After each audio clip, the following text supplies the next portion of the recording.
ternyata kebutuhan genting dan batu bata ini juga meluas, bahkan sampai ke luar negeri. Bahkan ditulis dalam salah satu berita di koran itu, sampai ke Jepang.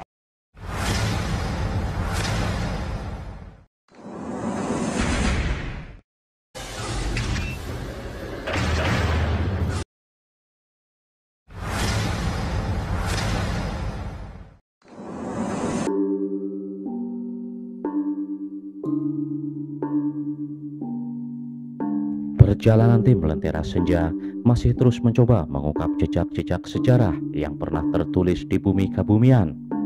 Kali ini, tim menuju ke sebuah tempat peninggalan yang menggambarkan kejayaan produksi genteng Soka di era kolonial. Bukan hanya itu, nama Soka bukan hanya terkenal sebagai sebuah tempat lokasi diproduksinya genteng, tetapi nama Soka juga menjadi sebuah nama distrik yang pada saat itu masuk wilayah Regenskap Karanganyar. Kita saat ini ada di sebuah lokasi, yaitu lokasi tempat pembakaran genting. X dulu ketika genteng yang terkenal yaitu genteng Soka yang dikerjakan oleh Abu Ngammar berada. Jadi di sini masih ada beberapa peninggalan artefak yang bisa kita lihat, beberapa pusting yang sangat tinggi. Beruntung masih ada peninggalan-peninggalan ini sehingga kita bisa menjadi sebuah landasan untuk bercerita tentang beberapa menit ke depan tentang kejayaan genteng Soka di era kolonial. Kalau kita melewati jalan Soka Petanahan ataupun Soka Pejagoan, kita akan melihat beberapa pemandangan tentang keberadaan sejumlah tobong-tobong genteng yang terlihat di sisi jalan ketika kita berjalan di lokasi-lokasi tersebut. Tetapi ternyata keberadaan tobong-tobong genting tersebut sudah memiliki akar yang sangat lama di masa lalu, bahkan di era kolonial, ya, di era ketika masih Indonesia masih dikuasai oleh Belanda pada waktu itu dan belum bernama Indonesia. Menariknya adalah sekalipun kita saat ini mengenal istilah genteng Soka, ya, yang terkenal di era kolonial, kita sekarang tidak melihat nama desa Soka atau Kabupaten Soka atau Kecamatan Soka, tetapi di era kolonial, khususnya tahun 1800-an, 50, 60, 70, sampai 1890-an, nama Soka itu bukan hanya dikenal sebagai sebuah tempat lokasi diproduksinya genteng-genteng berkualitas dan dihubungkan dengan nama Abu Ngammar, tapi juga nama sebuah distrik. Distrik itu bisa disebut dengan Kawedanan, ya. Di bawah distrik itu ada under distrik, yaitu kecamatan. Nah, dulu tahun 1800-an, 50, 60, 70 itu di dalam Rekening Almanaks voor Nederlands Indie itu disebut distrik Soka dan masuk Regenskap Karanganyar. Jadi wilayah Soka itu dulu adalah masuk wilayah Karanganyar. Nah, tapi di tahun 1900-an itu sudah tidak ada distrik Soka, tapi distrik Pejagoan.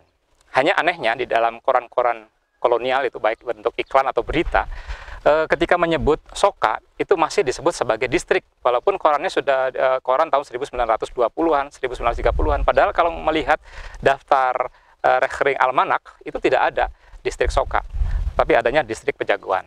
Ya, mungkin apakah si penulis berita masih terbawa pemahaman pada zaman Soka masih menjadi distrik atau sudah tidak ada, saya tidak bisa memastikan. Tapi yang jelas intinya adalah Soka itu pernah menjadi sebuah distrik di tahun 1800-an, 50-an sampai 1900-an. Nah, sekarang kita tidak melihat adanya desa Soka ataupun distrik Soka. Yang ada adalah sebuah nama tempat di mana genteng Abu Ngammar ini pernah dibuat, diproduksi, dan menjadi sebuah nama jalan serta menjadi sebuah stasiun, ya. Tapi di zaman lampau itu adalah nama sebuah distrik.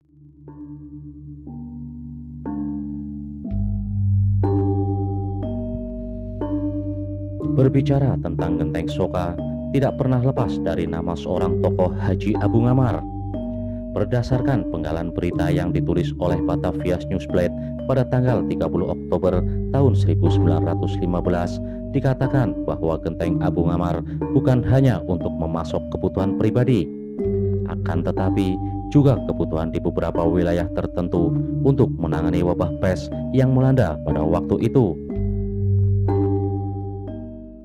Dalam sebuah berita koran yang dituliskan oleh Batavias Nieuwsblad bertanggal 30 Oktober tahun 1915, ada sebuah keterangan demikian mengenai atap genting. Pelayanan melawan wabah pes di Solo menandatangani kontrak dengan pabrik pembakaran genting di Soka untuk memenuhi pasokan kebutuhan 60.000 genting dalam seminggu. Dari berita bertanggal 30 Oktober 1915 dari Batavias Nieuwsblad ini, kita bisa melihat bahwa genteng Abu Ngammar ternyata juga bukan hanya dipakai untuk kebutuhan-kebutuhan rumah secara pribadi, tetapi juga kebutuhan-kebutuhan memasok wilayah tertentu sebagai sebuah cara untuk menangani wabah pes. Jadi genting-genting itu diperlukan untuk mengganti rumah-rumah beratap bambu ataupun dengan daun-daunan. Jadi tahun 1911 sampai tahun 1916 itu terjadi wabah pes yang luar biasa yang dimulai di Malang, Jawa Timur, tapi nanti menyebar luas sampai ke wilayah-wilayah Jawa Tengah. Nah, salah satu penyebar luasan yang tidak bisa dibendung daripada wabah pes ini sebetulnya karena rumah-rumah orang-orang pribumi pada waktu itu di era kolonial itu belum banyak menggunakan genting, tetapi banyak menggunakan bambu dengan pohon-pohon tertentu, dan itu menjadi sarang daripada tikus. Nah, genting daripada Abu Ngammar ini menjadi salah satu model yang pada waktu itu dipakai oleh pemerintahan, salah satu kebijakan untuk mengganti rumah-rumah beratap bambu dan pohon-pohonan itu dengan menjadi genting. Nah, salah satunya adalah genting Abu Ngammar, genting Soka ini diproduksi untuk memasok kebutuhan-kebutuhan tersebut. Berdasarkan berita koran yang ditulis oleh Batavias Nieuwsblad pada tanggal 17 Oktober tahun 1919 bahwa sebuah industri pembakaran genteng dan batu bata berpusat di daerah Soka yang dirintis sekitar tahun 1889 didirikan oleh Abu Ahmad, ayah dari Haji Abu Ngammar. Saya ingin membaca dari sebuah artikel ya yang ditulis oleh Batavias Nieuwsblad 17 Oktober 1919. Saya bacakan saja. Diketahui bahwa selama bertahun-tahun di sini di Kedu Barat Daya, sebuah industri telah terbentuk yang pastinya menjadi signifikan. Yang kami maksud adalah industri pembakaran genteng. Pusat dari industri ini adalah Soka yang terletak di dekat Kebumen, di mana seorang haji bernama Abu Ngammar memiliki pabrik batu bata dari genting yang besar. Kami pernah mengunjunginya di masa lalu dan mendapat keterangan berikut dari pernyataan beliau. Kira-kira 30 tahun yang lalu, ayah dari pemilik yang sekarang ini memulai di tempat ini dengan membuat genting dan batu yang membutuhkan bahan baku dari wilayah terdekat yang terjangkau. Jadi kalau koran ini tahun 1919 melaporkan kira-kira 30 tahun yang lalu ya, maka kita bisa melihat sebetulnya ini berangkat dari bisnis ayahnya sebetulnya, yaitu Haji Abu Ahmad ya, yang sudah memulai bisnis ini sekitar tahun 1889 ya. Beliau hanya sekedar meneruskan saja.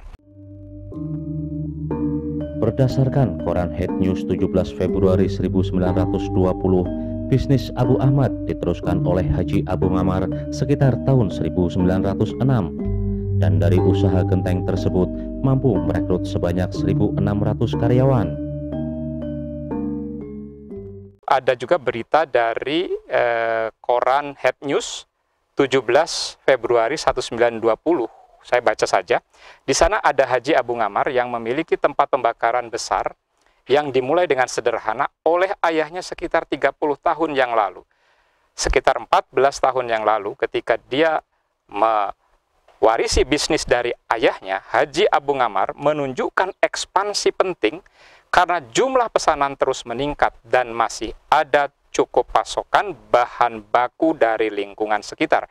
Bisnis menjadi semakin luas dan sekarang lebih dari 1.600 orang menemukannya sebagai sarana penghidupan. Jadi dari berita koran tahun 17 Februari 1920, kita bisa merunut bisnis Abu Amar itu ketika meneruskan ayahnya itu tahun 1906 kurang lebih ya. Beliau memulai meneruskan, menghandle dan mencapai kesuksesan. Dan dikatakan tadi bahwa dari usaha beliau itu bisa merekrut 1.600 orang.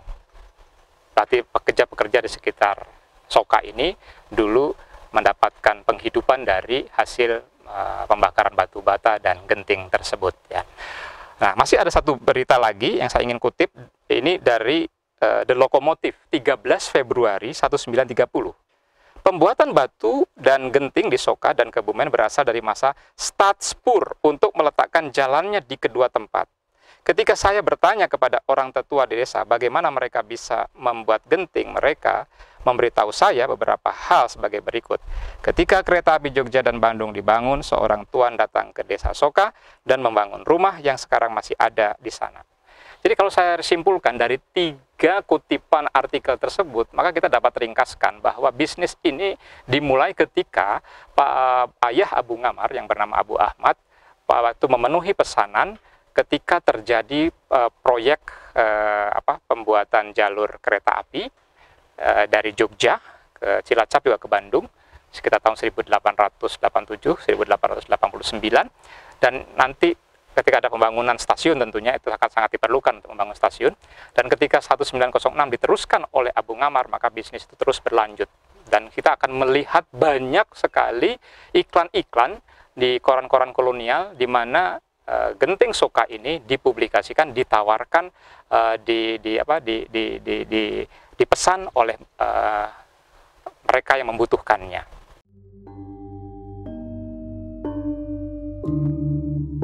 Kebutuhan genteng dan batu bata semakin meluas hingga ke luar negeri. Berdasarkan berita koran Batavia's Newsblad 17 Oktober 1919 dituliskan bahwa semua Hindia baik Delhi maupun Ambon menjadi pasar, dan bahkan pesanan dikirim hingga ke Jepang. Kalau tadi kita mendengar penjelasan di awal bahwa tahun 1915 di Solo kebutuhan genting atau batu bata juga dipesan oleh dinas untuk kebutuhan mau menangani wabah pes. Nah, ternyata kebutuhan genting dan batu bata ini juga meluas, bahkan sampai ke luar negeri. Bahkan ditulis dalam salah satu berita di koran itu sampai ke Jepang. Ya, saya akan mengutipkan saja dari Batavia's Newsblad 17 Oktober 1919. Di sini dikatakan bahwa putranya, maksudnya putra daripada Abu Ahmad ya, yaitu Abu Amar, putranya membuat ekspansi besar-besaran lebih dari 14 tahun yang lalu, dan hari ini sekitar 1.900 orang menemukan penghasilan di industri ini. Pada awalnya usaha ini hanya menjangkau lingkungan mereka yang terdekat, tetapi sekarang semua Hindia lebih menjadi pasar, baik Delhi dan Ambon. Bahkan pesanan dikirim ke Jepang ya. Setiap bulan antara 1 dan 2 juta genting dijual, dan pembeli atau pemasoknya itu salah satunya adalah Saiker Fabrik atau pabrik gula, lalu SS dan NIS. SS itu maksudnya singkatan dari Stadspoor, jadi itu perusahaan kereta milik negara. Sedangkan kereta swasta itu NIS atau NISM ya, Netherlands Indische Spoor, ya, Stadspoor maskapai ya. Nah, ini bisnis inilah mereka lah yang banyak membutuhkan kebutuhan batu bata serta genting dari Soka yang diproduksi oleh Abu Amar. Dalam sebuah iklan yang dikeluarkan The Locomotive tahun 1918, kapasitas pembuatan genteng per tahun mencapai 12 juta dan batu bata mencapai hingga 6 juta. Bukan hanya itu, di dalam iklan tersebut tertulis sebuah peringatan bahwa perusahaan genteng dan batu bata Haji Abu Amar tidak mengeluarkan genteng dan batu bata dengan kualitas nomor 2. kita akan melihat kapasitas produksi genteng batu Abu Ngammar, batu bata dan genteng Abu Ngammar ya. Dalam sebuah iklan yang dikeluarkan The Lokomotif ini tahun 1918 ya, 1918 ada menarik sekali. Di sini ada kapasitas dalam per tahun ya, kapasitas menghasilkan genteng itu 12 juta dan batu bata 6 juta ya. Jadi cukup luar biasa, padahal teknologinya pada waktu itu masih sederhana ya, belum menggunakan teknologi yang modern. Dan dalam iklan itu juga ada sebuah peringatan di pojok iklan itu yang mengatakan bahwa kami tidak menerima pesanan kelas 2. Artinya, nampaknya pada zaman itu ada upaya-upaya yang mungkin menandingi ataupun menyamai, tetapi kualitasnya lebih rendah dari genteng dan batu bata Abu Ngammar. Jadi nampaknya dengan peringatan tersebut, iklan ini mau mengatakan bahwa produksi batu bata dan genting Soka Abu Ngammar ini memiliki kualitas luar biasa. Dan memang dalam berita koran itu juga dikatakan bahwa kualitas daripada tanah di Soka ini seperti di Banjarnegara itu bagus sekali. Kalau di Banjarnegara biasa digunakan untuk gerabah keramik ya. Kalau di sini itu adalah untuk batu bata dan genteng yaitu ya, white mutende clay ground ya, jadi tanah liat yang baik.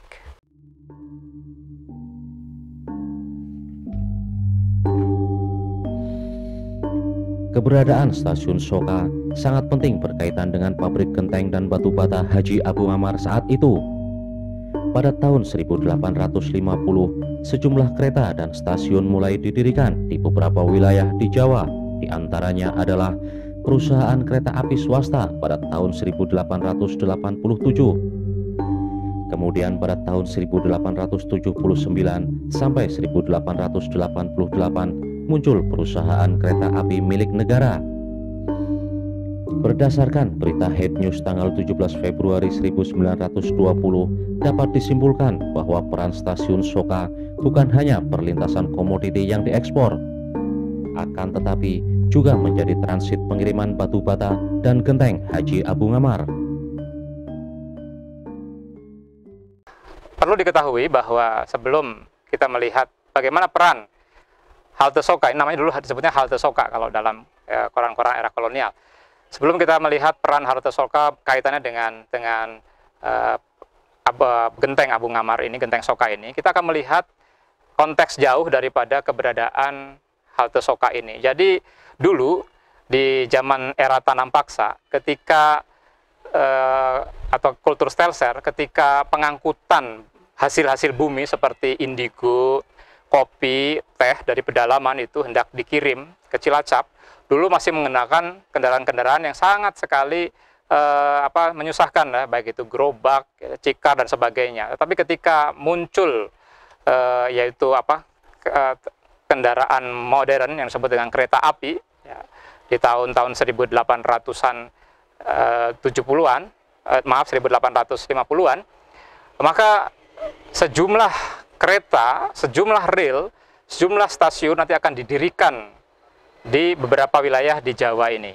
Ya, jadi setidaknya ada 3 institusi perkereta apian yang membelah Jawa nanti di sekitar tahun 1867-an sampai 1900-an, yaitu yang pertama yaitu NISM ya, Nederlands Indische Spoorwegmaatschappij, NISM. Ini perusahaan swasta.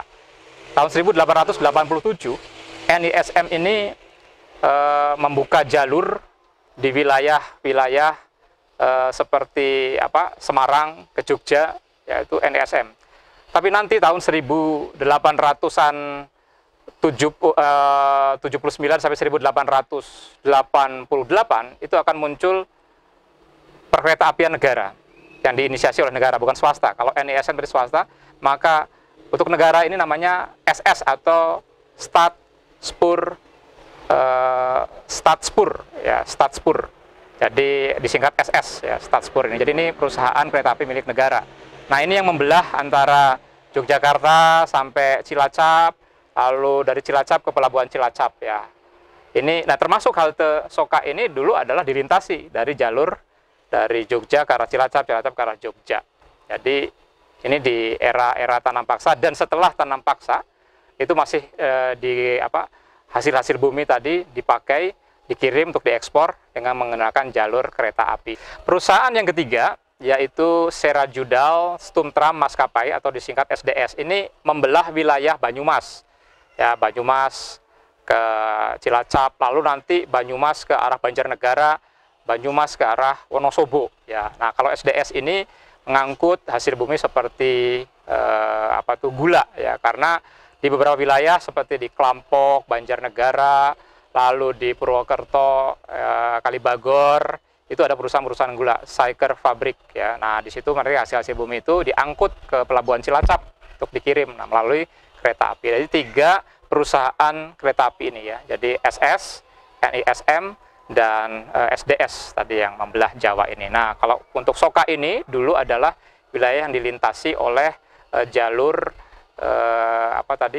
Stadspur, ya, perusahaan kereta api milik negara, ya, yang membelah dari Jogja sampai ke Cilacap. Nah, Soka ini, halte Soka ini bukan hanya menjadi perlintasan barang-barang yang atau komoditi ekspor yang akan dikirim dari arah Yogyakarta ke Cilacap, tetapi juga menjadi sebuah tempat yang ada kaitannya dengan genting dan batu bata Soka produksi Abu Ngammar tadi. Yaitu apa? Yaitu semua barang-barang produksi tadi yang akan dikirim ke berbagai tempat itu harus melewati halte Soka ini. Ya, seperti dalam laporan yang saya ingin bacakan dari Head News 17 Februari 1920. Ada sebuah berita judulnya Encroach Inland Industry. Jadi industri utama pribumi, ya, yang besar, ya. Ini 17 Februari 1920. Saya kutipkan kalimatnya. Lebih dari 200 gerobak bolak-balik hari demi hari antara halte Soka dan pembakaran dan di antara berbagai area pengeringan itu sendiri. 10 hingga 5 gerbong dikirimkan per hari. Tapi ini bukan hanya genting, tetapi juga berbagai jenis batu bata dan ubin. Jadi dari kutipan berita ini kita bisa melihat bahwa peran halte Soka bukan hanya menjadi perlintasan komoditi yang akan diekspor, ya, ke Cilacap, tapi juga menjadi tempat transit pengiriman batu bata dan genting dari pabrik dibawa ke halte Soka lalu dikirim ke beberapa tempat yang akan memesan. Itu di era kolonial tentunya, ya. Saat ini metode pembakaran batu bata dan genteng di era Haji Abu Ngammar sudah tidak lagi digunakan. Pada tahun 1980, metode baru mulai digunakan dengan metode oven bak terbuka yang dapat menampung genteng lebih banyak dan pembakaran hanya memakan waktu beberapa hari saja. Kalau kita melihat posting-posting yang masih tersisa di pembakaran genteng di Soka, itu adalah posting-posting yang pernah berjaya di era Abu Ngammar ketika produksi genteng dan bata diperlukan di era kolonial, ya. Sekarang posting-posting itu sudah tidak berfungsi, walaupun terlihat masih kokoh dan bentuknya juga sangat klasik sekali, ya.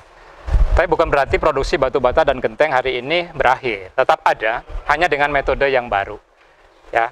Ya, metode baru itu dimulai tahun 1980, ya. Jadi metode yang baru ini dinamakan metode model yang disebut dengan oven bak terbuka. Jadi oven bak terbuka ini memang mampu menampung lebih banyak bata atau genting yang dibakar.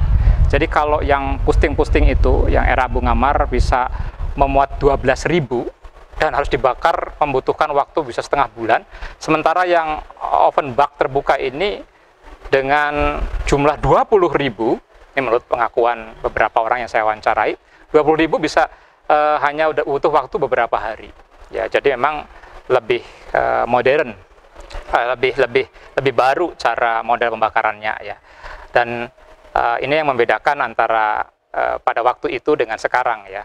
Jadi waktu itu memang sangat membutuhkan waktu yang lama sekali, tapi memang kualitasnya memang terjamin, ya. Nah, sementara ini karena kebutuhan yang membutuhkan pemesanan cepat, ya, sekarang ya kita juga harus menyesuaikan, tidak bisa lagi berbulan-bulan, ya. Jadi dalam waktu beberapa hari dengan metode overbak terbuka ini bisa memuat 20 ribuan genteng dan bata yang dipesan, ya.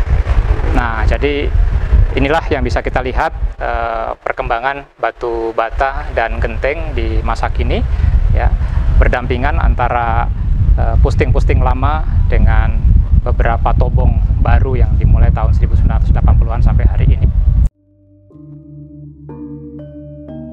Di wilayah Soka bukan hanya ada pabrik genteng milik Haji Abu Ngammar saja, akan tetapi ada juga pabrik genteng milik Belanda yang diberi nama Tichelwerkel. Dan pabrik genteng ini sudah ada sejak tahun 1921.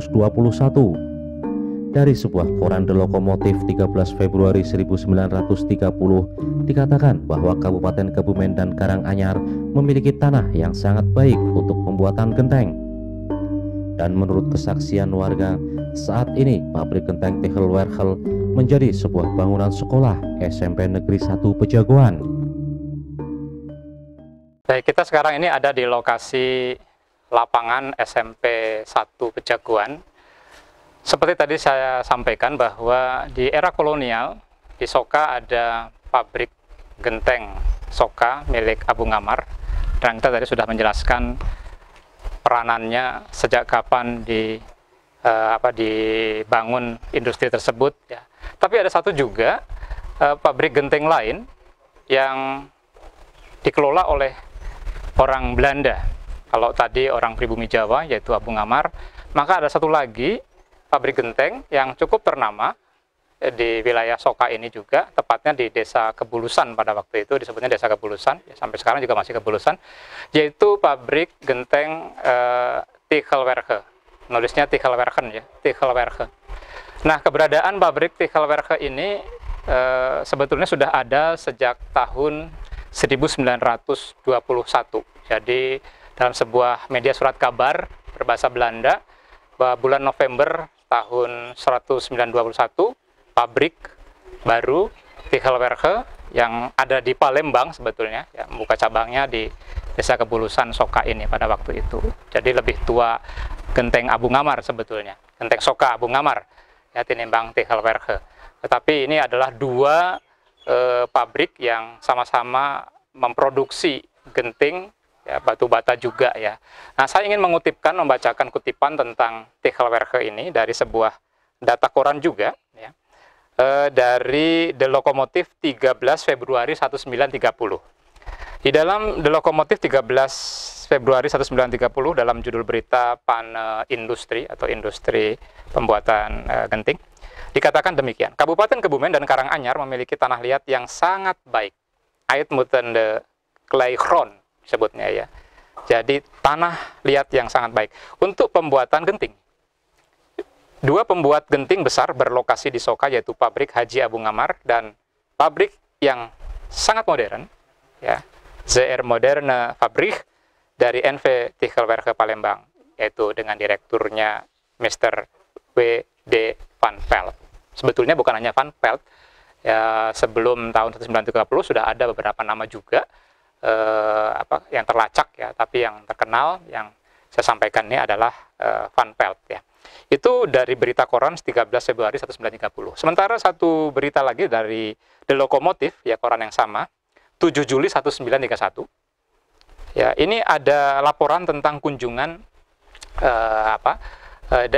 kunjungan dari Tuan Hoyer dari Hortus Bogorensis atau Departemen Pertanian, ini di Bogor, ya, melakukan perkunjungan dengan didampingi Bupati Karanganyar Iskandar Tirtokusumo. Nah, ini untuk membuktikan bahwa memang Kebulusan, Soka itu memang dulu adalah wilayah-wilayah Karanganyar. Makanya yang mendampingi ketika ada pejabat datang adalah Bupati Karanganyar Iskandar Tirtokusumo. Ya, saya lanjutkan.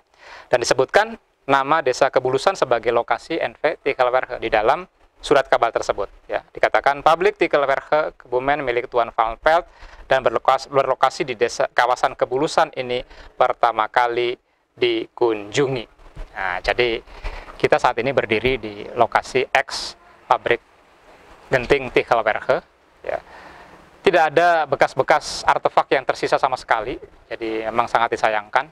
Kita hanya memiliki data berupa berita-berita di masa lalu, tetapi kita tidak memiliki sama sekali artefak berupa bangunan, reruntuhan, atau apa saja. Tetapi menurut kesaksian beberapa orang yang pernah saya juga wawancarai bahwa di lokasi ini memang dahulu berdiri sebuah pabrik genteng milik orang Belanda, hanya dikatakan seperti itu ya. Dan kalau bedanya, kalau di Soka kita masih melihat posting-posting ya, yang membuktikan era kejayaan pembuatan pabrik genteng dan batu bata Soka Bungamar. Sementara di Tehelwerke kita hanya mendapati data berita saja, tapi tidak mendapati satupun artefak ya. Tapi ini wilayah yang sangat luas sekali ya. Kalau kita berjalan dari selasar depan sampai belakang ini sangat luas. Dan kalau kita melihat ke tembok belakang itu di sawah itu ada terlihat sebuah semacam entah patok, entah tanda penanda ya, bergandengan. Apakah ada kaitannya dengan batas wilayah? Saya juga tidak bisa menjelaskan, tapi bisa terlihat nanti ya, kalau diperlihatkan gambarnya itu ada sebuah kayak batu seperti patok pancang gitu berdampingan di tengah sawah gitu. Tapi saya tidak bisa memastikan apakah itu ada kaitannya dengan batas wilayah tempat ini atau tidak. Rumah Haji Abu Ngamar terletak di Desa Pejagoan, Kabupaten Kebumen, tepatnya di samping Masjid Kauman Pejagoan atau Komplek Kantor Urusan Agama Kecamatan Pejagoan. Haji Abu Ngamar memiliki anak angkat, yaitu Profesor Sunarjo, yang menjadi dosen dan mendirikan Fakultas Ekonomi di Universitas Gadjah Mada pada tahun 1950.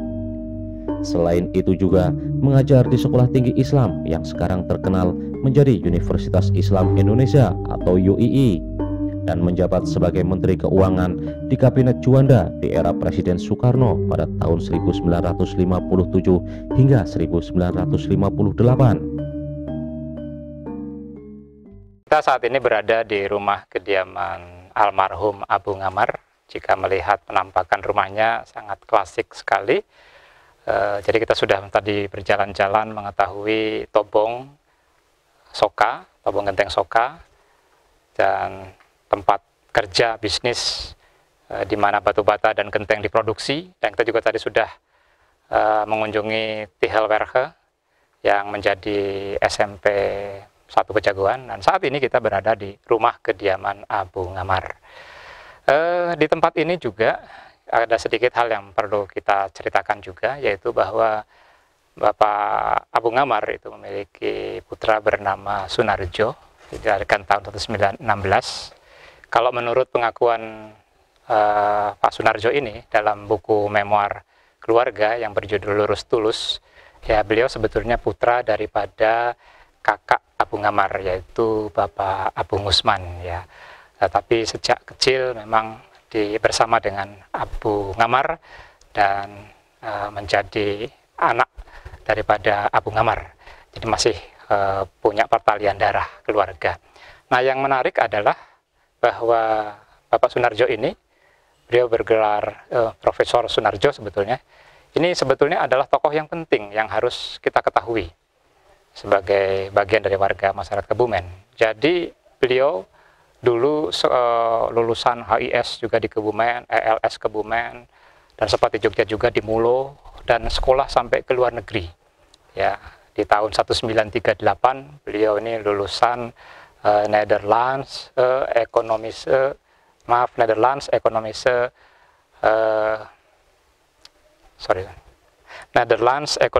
Hogeschool.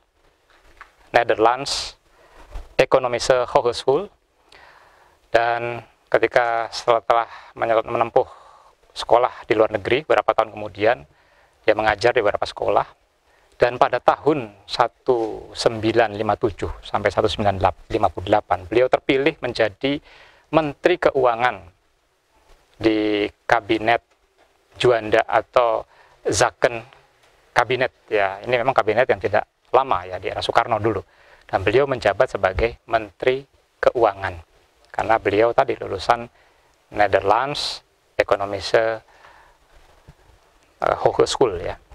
Jadi inilah beliau tentang Profesor Sunarjo, dan ternyata banyak juga kiprahnya, bukan hanya menjabat di Menteri Keuangan, nanti juga dia pernah sebelum menjadi Menteri Keuangan juga di tahun 50-an sampai 57 mengajar di UGM. Bahkan dalam buku Lurus Tulus itu, dalam memoir keluarga juga disampaikan oleh beliau bahwa beliau pernah mengajar di UGM dan mendirikan salah satu fakultas, yaitu Fakultas Ekonomi di UGM. Beliau juga mengajar di Sekolah Tinggi Islam yang nanti berubah menjadi Universitas Islam Indonesia atau UII, ya. Dan juga pernah mengajar di UIN, ya, atau Universitas Islam Negeri, ya, di Jakarta. Haji Abu Ngamar meninggal pada tahun 1951 dan dikebumikan di komplek pemakaman keluarga besar Bani Ahmad bersama dengan istri dan keluarga lain yang telah meninggal dunia, termasuk Profesor Sunarjo yang meninggal pada tahun 1996. Kita saat ini ada di lokasi pemakaman keluarga besar Bani Ahmad, ya, ini di Desa Pejagoan, utara dari Bong, ya, posisinya dari Bong Tionghoa ini, ada di posisi itu. Dan disinilah dikuburkan seluruh anggota keluarga besar Abu Ahmad, termasuk almarhum Abu Ngamar dan istri. Jadi Abu Ngamar wafat tahun 1951, dan juga di pemakaman ini juga dikebumikan almarhum Profesor Sunarjo yang tadi juga sudah kita terangkan, putra Abu Ngamar yang pernah menjadi Menteri Keuangan di era Soekarno di Zakon Kabinet tahun 1957 sampai 1958. Ini letak posisi makam beliau. Beliau meninggal tahun 1996. Dan di sampingnya juga ada makam daripada istrinya, ya, yang belum lama juga meninggal di tahun 2021 ini. Dari semua kisah tentang Abu Ngamar ini, kita sudah bisa melihat bagaimana landscape keekonomian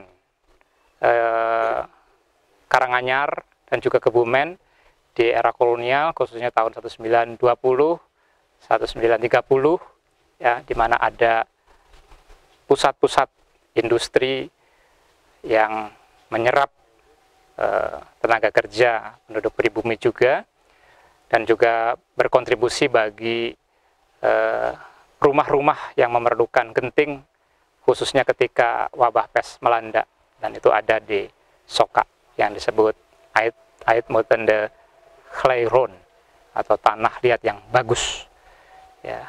Bukan sesuatu yang berlebihan jika nama Abu Ngamar atau Profesor Sunarjo juga bisa diabadikan untuk menjadi nama jalan misalkan di kota Kebumen ini, seperti juga ada nama tokoh-tokoh lain, Jenderal Sarbini dan yang lain-lain, mengingat kontribusi dan peran mereka di era kolonial ataupun di era pasca kolonial yang cukup berpengaruh dan membawa satu dampak keekonomian di kota Kebumen ini.